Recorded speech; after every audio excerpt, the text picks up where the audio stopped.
पिछले वीडियो में नौका विहार का प्रथम पद्यांश अध्ययन किया हमने। अब हम द्वितीय पद्यांश की ओर बढ़ते हैं।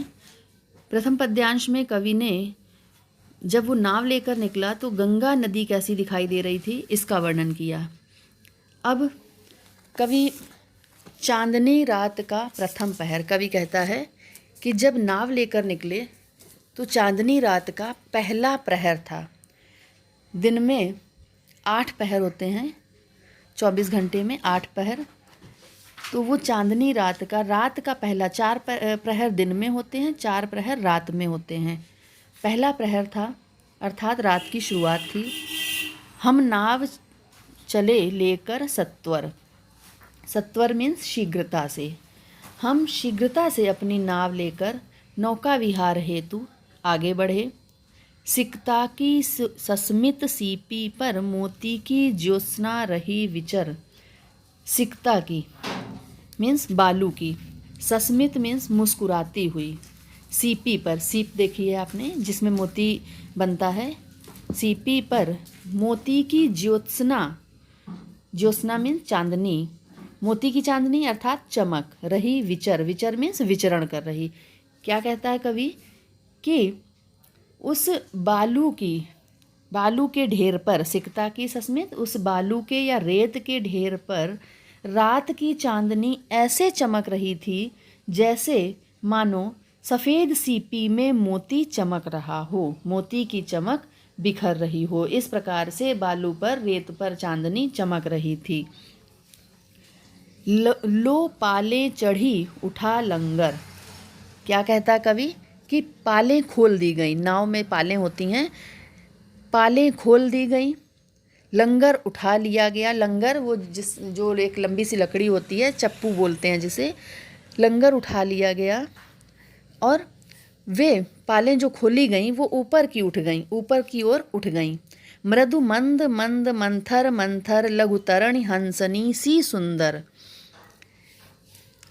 मृदु मीन्स कोमल, मंद मंद धीमे धीमे, मंथर मंथर भी धीमे धीमे। दोनों में क्या अंतर है? मंद मंद गति के लिए है, मंथर मंथर भी गति के लिए है, परंतु दोनों शब्द अलग अलग दे दिए। एक तो यहाँ पर आपको बता दें, पुनरुक्ति प्रकाश अलंकार आ जाएगा और सिकता की सीपी वाले में रूपक अलंकार आ जाएगा। लघु तरणि, लघु मीन्स छोटी, तरण मीन्स नाव, हंसिनी मीन्स हंसिनी की तरह, हंस की का स्त्रीलिंग शब्द हंसिनी, हंसिनी की तरह सुंदर। तिर रही खोल पालों के पर, तिर रही मतलब तैर रही, खोल खोलकर, पालों के जो नाव बंधी होती है जिससे, जो पंख की तरह नाव में बने होते हैं, पाल कहा जाता है उसे। तो कवि क्या कहता है, फिर से ऊपर वाली लाइन से हम देखते हैं, ऊपर की पंक्ति से, लंगर उठा लिया गया, पालें खोल दी गईं, ऊपर की ओर उठ गईं वो पालें, और दोनों ओर ऐसे फैल गईं जैसे हंसिनी तैर रही हो, हंसिनी अपने पंख खोलकर तैर रही हो। निश्चल जल के शुचि दर्पण पर बिंबित हो रजत पुलिन निर्भर।